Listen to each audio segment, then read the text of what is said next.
فرقش یکو گوشتم گفتن گیر تو پسر خوردی که خانه باید تو بماند شرم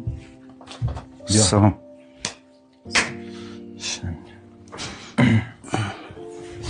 چی گپ دعوت کردم اکو من حجت امضا چه حجت حجت برای به این خونه در دعوا نکردن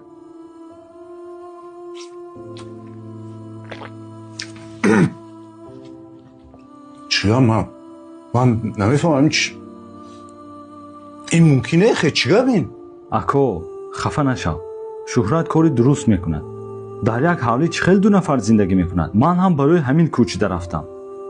من شرایط ندارم میدونی که هر دود میفهمی کو من شرایط اگر شرایطم باشد برونده میرفتم من امکانیت ندارم من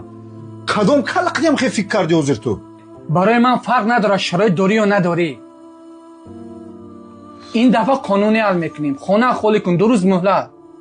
امضا مان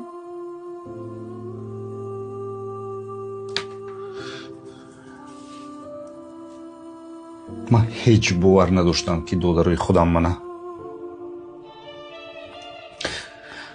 از خونه پدرم برآورده پیش میکند هیچ باور نداشتم گپ بسیار نکن امضا مان من هم امضا ماندم که امروز که اون نشو برد شد تمام من خلاص چه خلاص حالا همش در پیش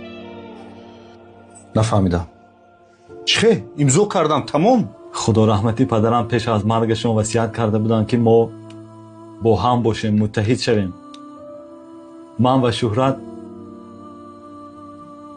برای تو یک 3 حجرگی خریدم شوخی میکنی نه به خدا این شوخی نیست من این حجتایی که تو امضا موندی اکو جان بخشش بسیار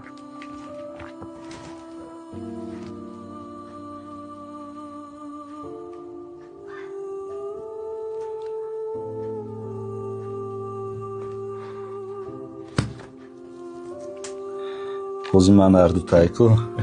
سرت زده مایده میکنم حوزی